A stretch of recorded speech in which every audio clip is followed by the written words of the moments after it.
Okay, hi there, Region 13. Hi. Oh, no, not quite. Sorry. One more time. Hi there, Region 13. Now I think we're finally live. We weren't quite sure, but I think we've got it now. I'd like to introduce Janice Wheeler, who is one of our Regional 13 faculty members and the Arranger Education Specialist for our region. She is going to wrap up her 6-part series on how to write a tag tonight. And take it away, Janice. Enjoy, everybody. Okay, thank you, Sue. We're here to finish up our 6-part series, and tonight's part is about embellishment. What about those embellishments? For those of you I may not have yet met, I'm a member of Pride of Portland Chorus, and as Sue mentioned, part of the faculty for Region 13 and Harmony College Northwest. And I coordinate the Region 13 Arrangers Workshop at HCNW and the tag writing contest co-sponsored by HCNW and North by Northwest Region 13. So in my first tag, we've been through quite a few things, and we're down to what about embellishments? And we're going to be looking to add some barbershop flourish and style to the tag that we have created. For my first tag, we've already chosen the melody and words, found the key signature and time signature, found the chords for the key signature, chosen a chord for each melody note, and assigned chord parts to voice parts. And we use the arranging worksheet for auditioning chord voicings to plot our work. And so there's our music notation for the tag. You'll notice that there's, at the very end, there's no embellishment. And so that's what we're going to be working on tonight. Let's listen to the tag just to remind ourselves.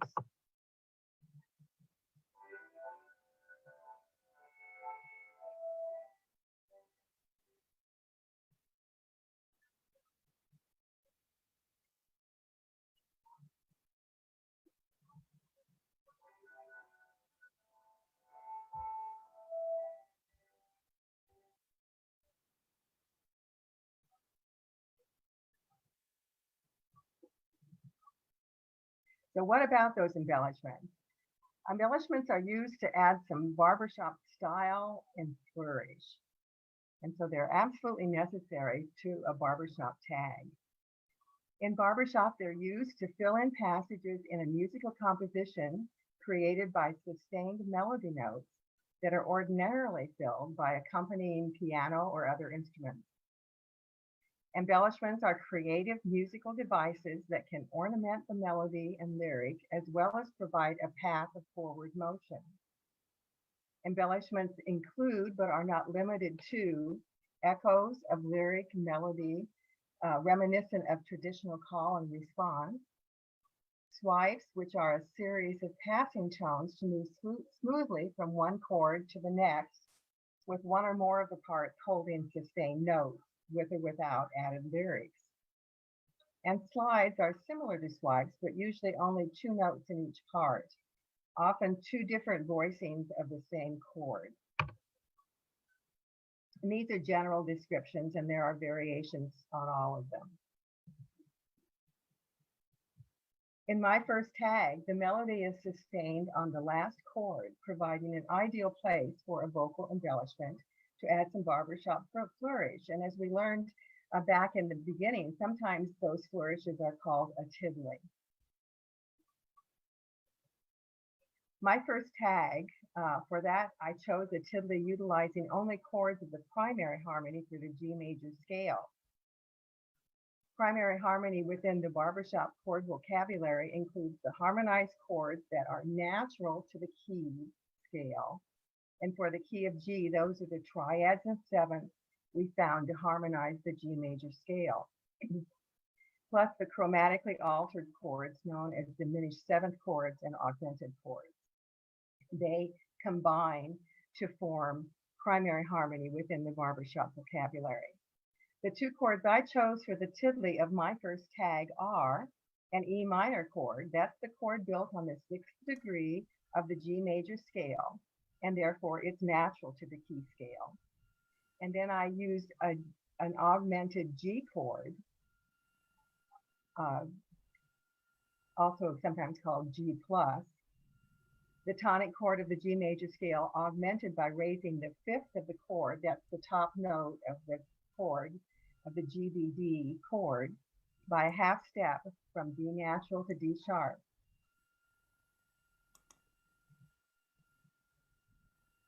So when we add those to our tag arrangement, here's what they look like. You see the vocal embellishment notes are an E and a D sharp in the baritone part line. Excuse me, Janice. Yes. I don't think anyone's seeing your screen. Have you shared it? I thought I did. I clicked that green button. Do I need to escape here and do it again? Yeah, why don't you try that? Okay, it says I'm here on where I shared screen. I can shut that up, I guess, and do it again. No, but you need to start it, the actual PowerPoint too. Have you started that? Yeah, I did. Okay. But I didn't start it from here because it wasn't on here. You know, this white share thing. Right. But all I see is you, not your screen. Well, you know, when you click share screen, you get that white screen that shows some things, but it doesn't show the PowerPoint that I'm using tonight. Well, so you need to find it on your desktop then. Okay. Well, I have it down here on my taskbar from my desktop. And then you want to click Start Slideshow. I did that. Okay. Did I do that? Well, let's have you go ahead, and we can always post the presentation afterwards. I'll check on another device to see if it's showing up. Okay. Yeah, I'm sorry. Oh, maybe that's right. There you go. Okay, that looks better. And then start your PowerPoint. Should I start over? There you go. Should I start over? Yeah, well, just scroll through to catch up where you were. Okay. And then we'll post this afterwards. I'll just go back. I apologize for my lack of technical expertise. It's okay. I should have caught you.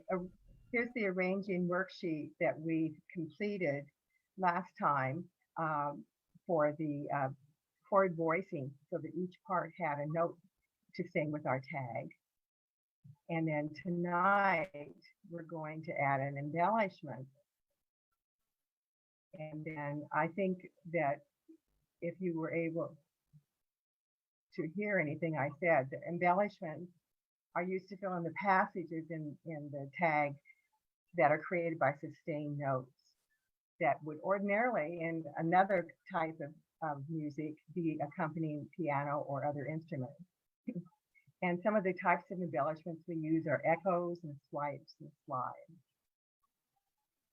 And in my first tag, the melody is sustained on the last chord, and so that gives us a great place to add a tiddly or an embellishment.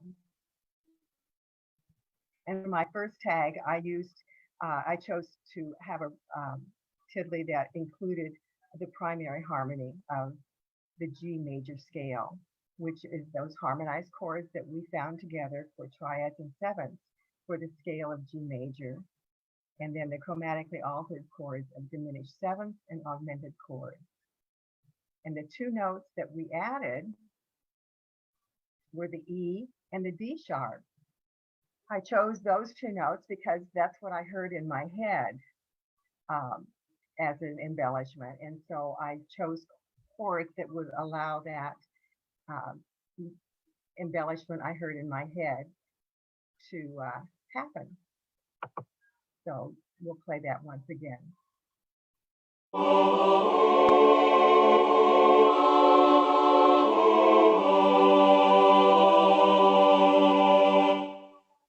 And I think with all of the creation and arrangement of music, that most people hear something in their head and then look to find it so they can put it on paper. And I think that we call that working by ear. But it's good to have a lot of knowledge to be able to know where to look to find what you're hearing in your head. So hopefully you have been accumulating some of that knowledge during the course of our 6th part. So sometimes there are other chords that we want to use beyond those that occur naturally in the G major scale. So, and there are other chords that we can find that are compatible with the key of G. For instance, secondary dominant 7th chords. They can be derived for the scale degrees 2, 3, 4, 5, and 6 of any major scale. And for each of these secondary dominant 7th chords that can be derived, there are also tritone substitutes that can be found. So we'll look at that tonight. Secondary dominant 7th chords. Liberal use of them is a defining characteristic of barbershop. Secondary dominants can be derived for scale degrees 2 to 6 of major scales such as G major. So for G major, the scale degrees 2 to 6 are the pitches of A, B, C, D, and E. The tritone substitute chords are also liberally used in barbershop. And we know that they come in pairs.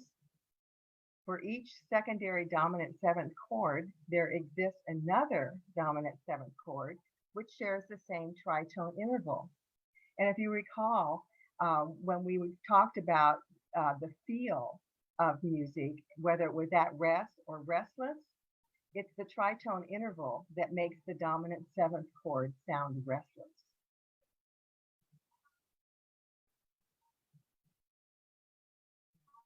So what are the secondary dominant 7ths for the G major scale? Well, just for your review, there's the G major scale for you. And if you look on the left side of the screen at the bottom, you see the harmonized scale of G, the triads. And then in the right-hand side of the screen are the secondary dominant 7th and 9th of the key of G. So how did we get those? Well, it's really quite easy to understand where they come from. At the bottom of this slide are those harmonized triads of a G major scale. And we know that, let's look at the 2nd scale degree, which is E, excuse me, is A in the key of G. And you'll notice that when we spell the A minor chord, it's A, C, E. So if we take that top note of that triad, or we can call it the 5th because it's a 1, 3, 5 chord. We take that top note and then build a dominant 7th chord with that top note as its root, we get the E7 chord. So here's that E, the top note of the 2nd degree chord of the key of G. And we took that E and made it the root of a new chord. And that new chord we made was the dominant 7th chord. It's an E7, E, G sharp, B, D. So we can do that derivation for each of the scale degrees 2, 3, 4, 5, and 6 of any major scale. And so for the G major scale, the secondary dominants are E7, F sharp 7, G7, A7, and B7. And they're all compatible with the key of G. And so they can be used to embellish the key and the composition that you're working with. So where are you tonight? We added some secondary dominant sevenths to where are you tonight. Um, you'll notice that here's the tag as we know it, gets to the end, and then we see that there are some new chords there. And notice that once we get out of the natural chords, the keys that are natural to the G major scale there, once we start using secondary dominant or augmented or diminished seventh chords, we start seeing accidental in the notation. And so the secondary dominants all require an accidental in the notation. So whenever you see that in your compositions that you're singing, you know that you're either dealing with a diminished seventh chord or an augmented chord, or most likely a secondary dominant chord, or one of its or another related chord. So let's listen to what this could sound like if we added a little extension to the tag using secondary dominant.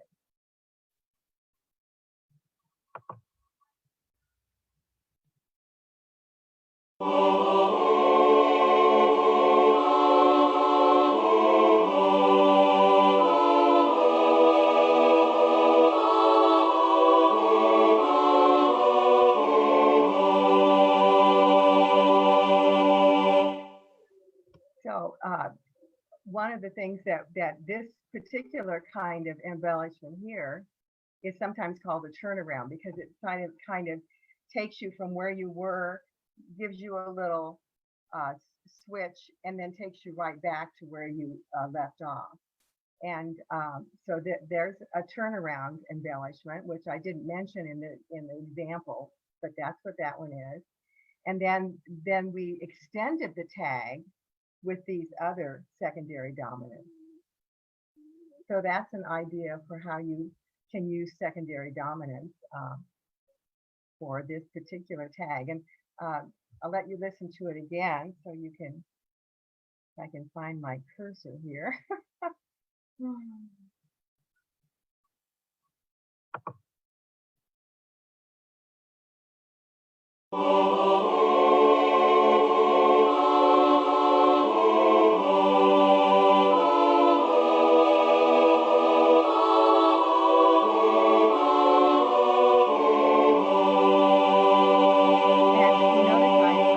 Included for you the Roman numeral analysis.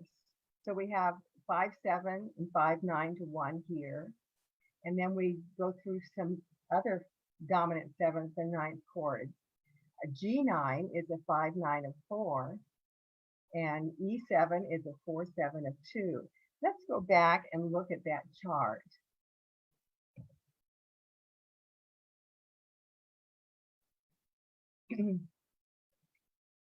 Here's the G7 chord that we used at the beginning of that turnaround, only we actually used its ninth rather than the dominant ninth rather than the dominant seventh. But notice that we named it in the fourth, it's built on the fourth tone of the G major scale. And notice that we named it the 5-7 of 4. Because if we were to spell out the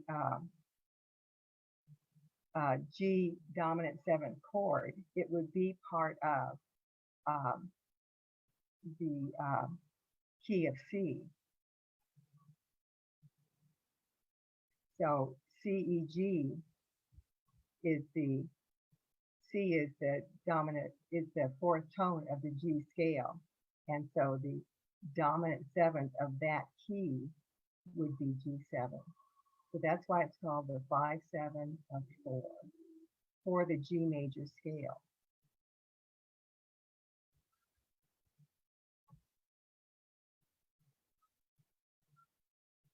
Now you'll notice that in addition to the Roman numeral analysis, I included all the chord names. And we went from our G major chord to G9 chord. And then we went to E7, then to A7, then to D7, and then to G. And so we have 5/7 to 9 and 5/9 to 1 resolutions in the original tag, and then in the extension to it, we also have a real meandering dominant chords to get back to a 5/7 to 1 to conclude the chord. Now, one of the things, oh, I'm sorry.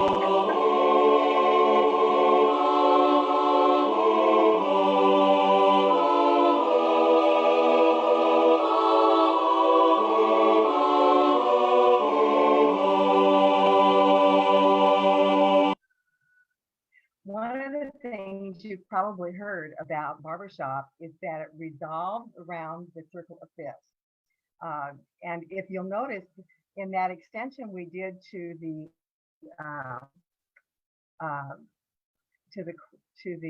tag, we started with an E chord and then went to an A chord and then went to a D chord and then got back to our G chord, which was the tonic chord of our.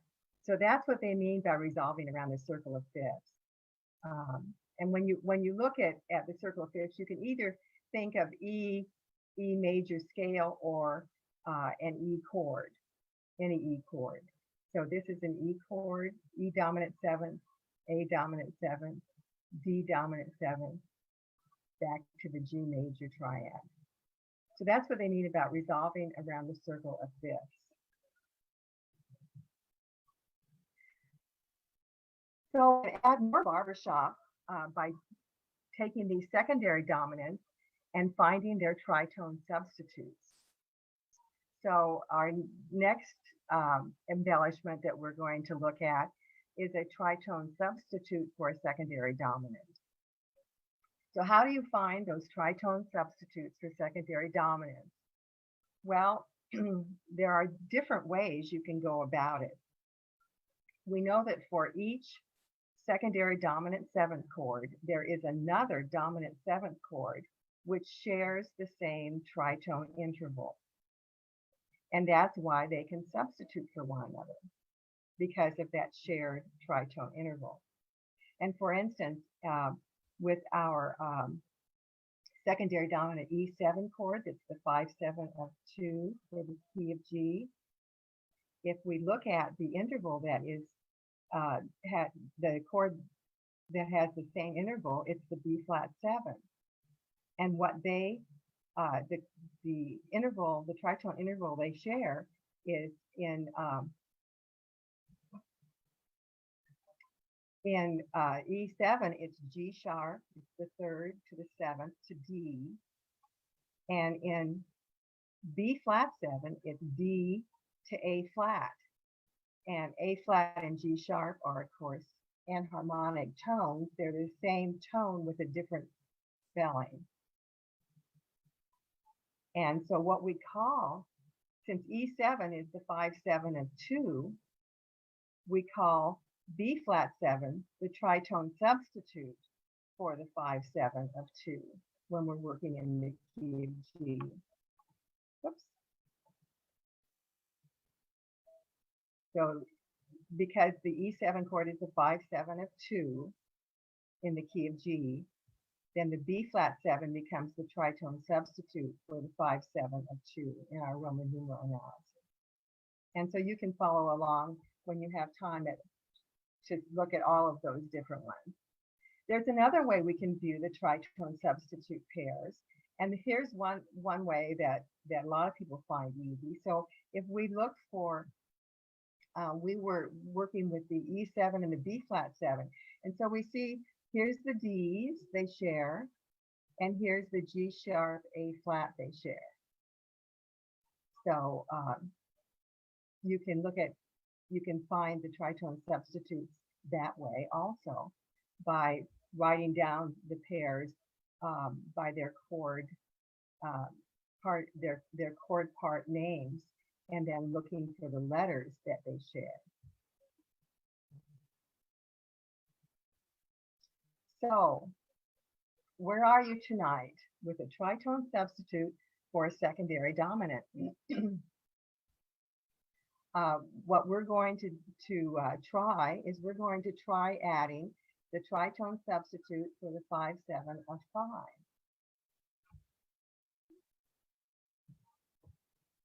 So the 5-7 of 5 is an A7 in the key of G, and so its tritone substitute would be E flat 7.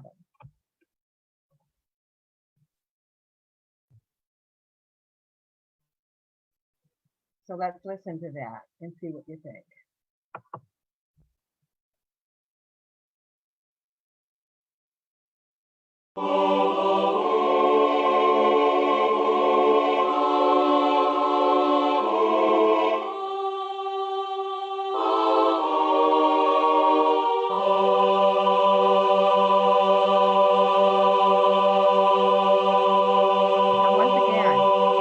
When I created that alternate tag ending, I heard it in my head first, and I thought, gee whiz, that sounds like it's probably going to need an accidental of some sort to get to.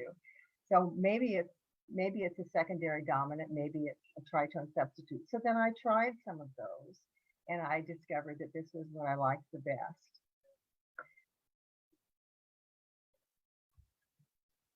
Now, one other thing I would like to talk to you about on the circle of fifths is how you can find the tritone substitutes on the circle of fifths.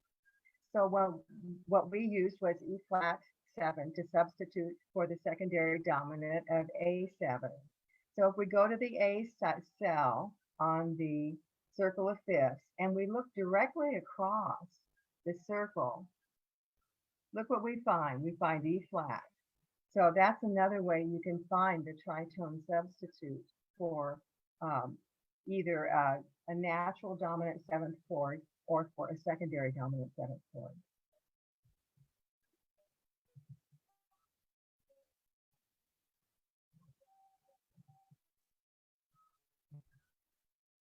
So you may be asking, what would it sound like if the A7 secondary dominant was used instead of the tritone substitute?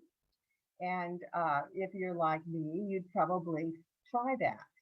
So let's listen to what it sounds like and see what we think.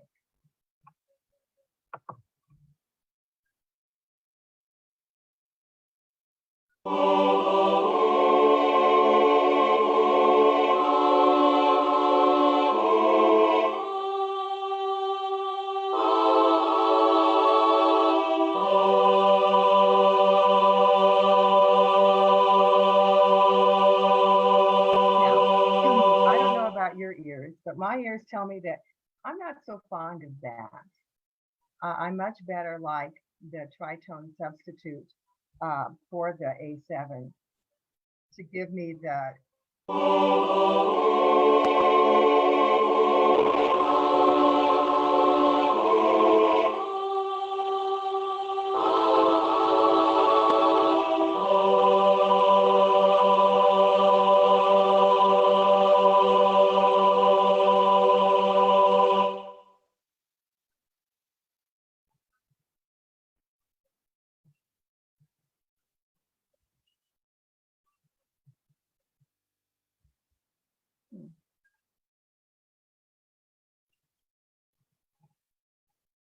Oh, that's what I wanted. So now after we've heard that, let's listen again to this, what I originally heard in my head, which was the tritone substitute for the A7 chord.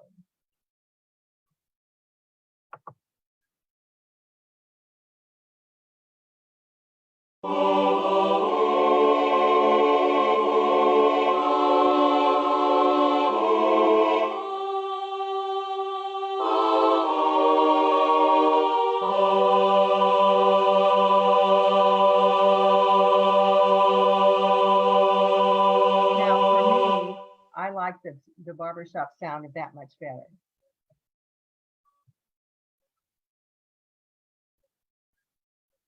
So what about if we use an E diminished 7 instead of the E plus chord that we use, or the G plus chord that we use. That's a possibility we could use too. And if we did that, we'd be using all primary harmony instead of going to the tritone substitute for A7. So let's listen to what that would sound like.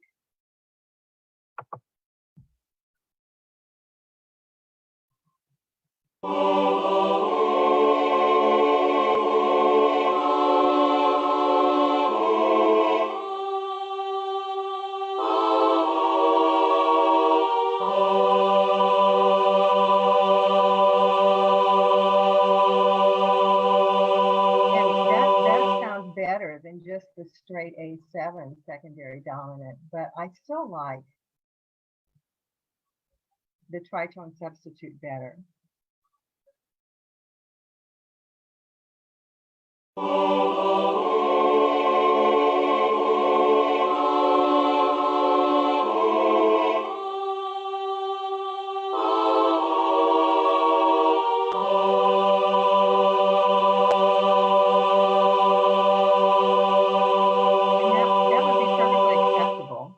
But as I said, I would prefer the using the tritone substitute.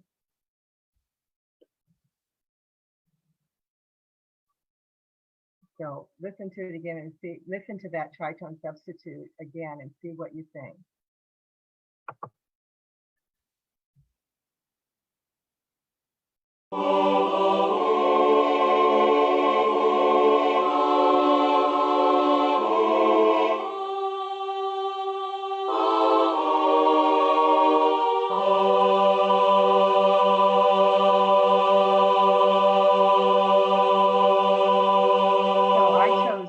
As an alternate ending for my tag.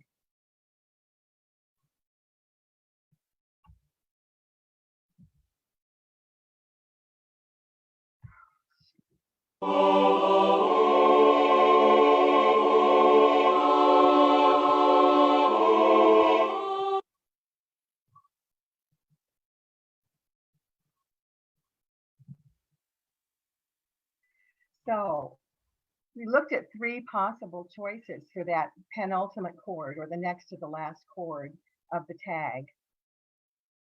And we looked at A7, E diminished 7, and E flat 7. And I thought you might like to hear what those chords sound like in succession, so you have an idea of the differences from one to the next.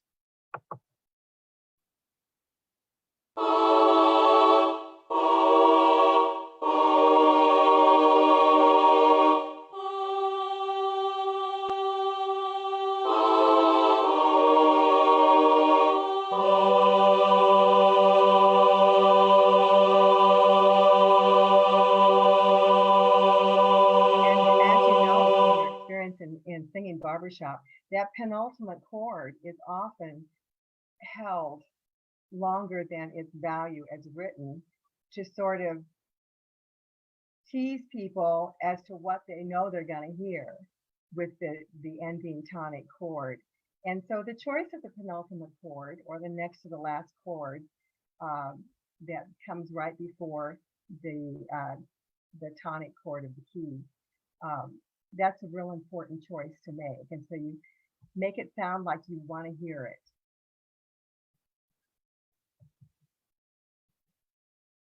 One of the things we talked about as we were looking at the tritone substitutes were the enharmonic nodes. And I thought you might like to see exactly where they would be on the keyboard. So if we were working with C sharp and D flat, for instance, we would see that if we look here in the 5th octave, this is the C and this is the D. And the black key right between them is C sharp or D flat, depending on whether you raise it from the C a half step or lower it from the D a half step. And so that's why it's called an enharmonic note, C sharp and D flat. And that would apply, to other note pairs up and down the scale.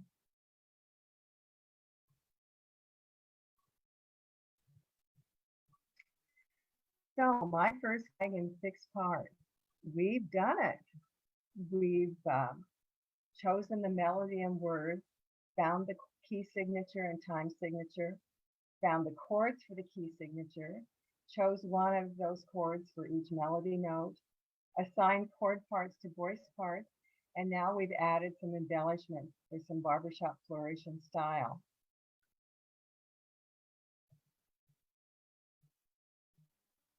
So we've done all that, and my original tag is there to show how my first tag was written.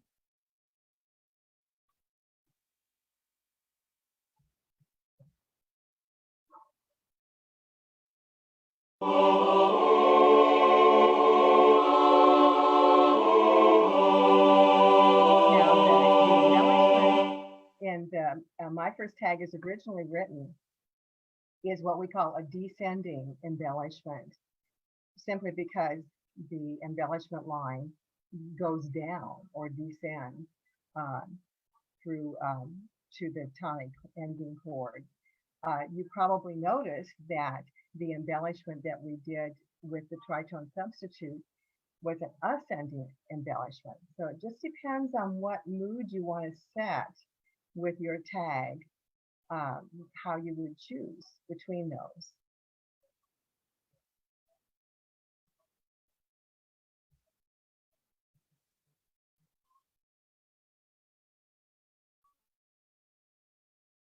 So we have the alternate ending 1, which was the secondary dominant 7th that we looked at as a choice that could be made.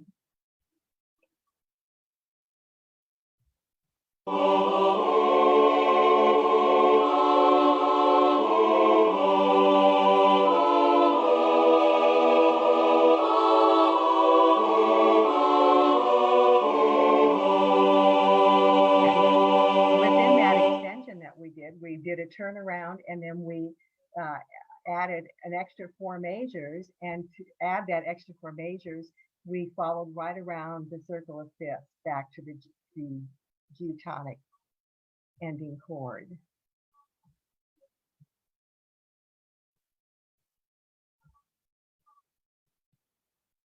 And that's our alternate 2 ending that we came up with as another possibility using the tritone substitute for a dominant 7th, a secondary dominant 7th chord. And as I said, this one is ascending, as you can see. And so it has a more joyful sound than the sadder sound that the original My Tag had.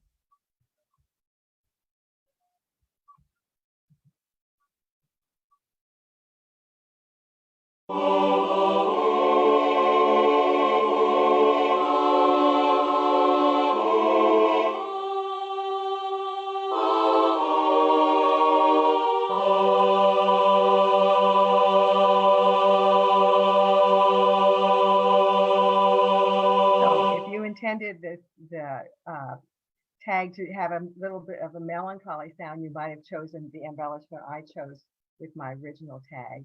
If you wanted it to have a little maybe playful sound, you might have chosen this particular version.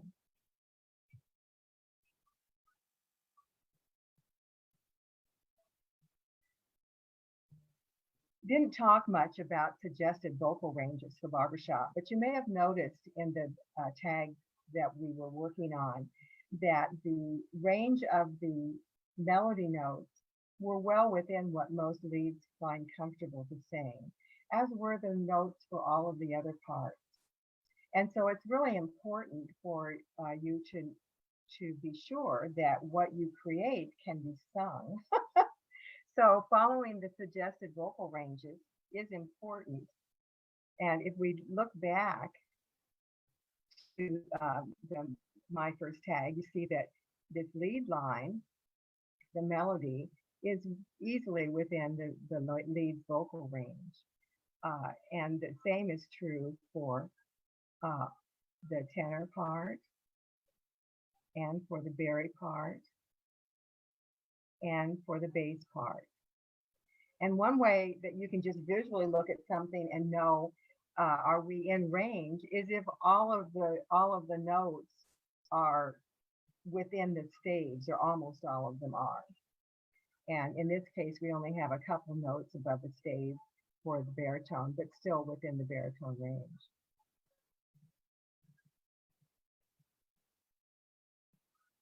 So those suggested vocal ranges, there are, the top one is for women's voices in barbershop, the second one is for men's voices in barbershop, and the third one is for mixed voices in barbershop. So they're there for your reference if they would be helpful to you. And then if you find that you've created a melody that's too high for leads to sing and you need to change the notes so that they're lower, you can transpose them. And so there's an easy way to do that if you have a Finale software or other music notation software. You just put in the melody that you created and then you transpose it to a different key until you get it to match where the lead melody notes are correct for their vocal range. If you need to do it by hand, it's really easy too. You just write down the scale of the original key of the melody and then write down the scale of the new key that you decide you want to put it in. And then you align the scales of the two keys in a grid format. So here's an example of an original key being the key of C and the new scale being the key of G. So to transpose the first note of a melody, if it were on C, if in the key of C sheet music, the first melody note was a G, there's an asterisk there that shows the G in the key of C on the C scale, G. Then you would just look directly below that to the scale that you'd lined up below, and you would see that in the key of D, then that note would be, in the key of G, that note would be a D. And so while it's kind of tedious to do that, it's not hard. And so that's how you transpose by hand, in case that would be helpful to you, especially if you chose something from the public domain. The key may not be ideal for the lead melody, and so you might need to change it to be lower or higher, depending on where it falls in the suggested vocal range of the lead. So I hope that you're thinking about entering your tag in the tag writing contest this year. The contest is co-sponsored by North by Northwest Region 13 and Harmony College Northwest. You can enter up to 3 tags, and the prizes are always good prizes, but they're not yet determined for this year's, but they will be posted at a later date. All contest information and updates will be posted at both the Region 13 website and the Harmony College website. The entry deadline is January 31st, 2021. So there's still a lot of time between now and then. So thank you very much for viewing the presentations of My First Tag. All 6 parts of My First Tag will be available at www.harmonycollege.org, as well as on the Facebook, Region 13 Facebook page. If you have questions, my email address is janicejfw@aol.com.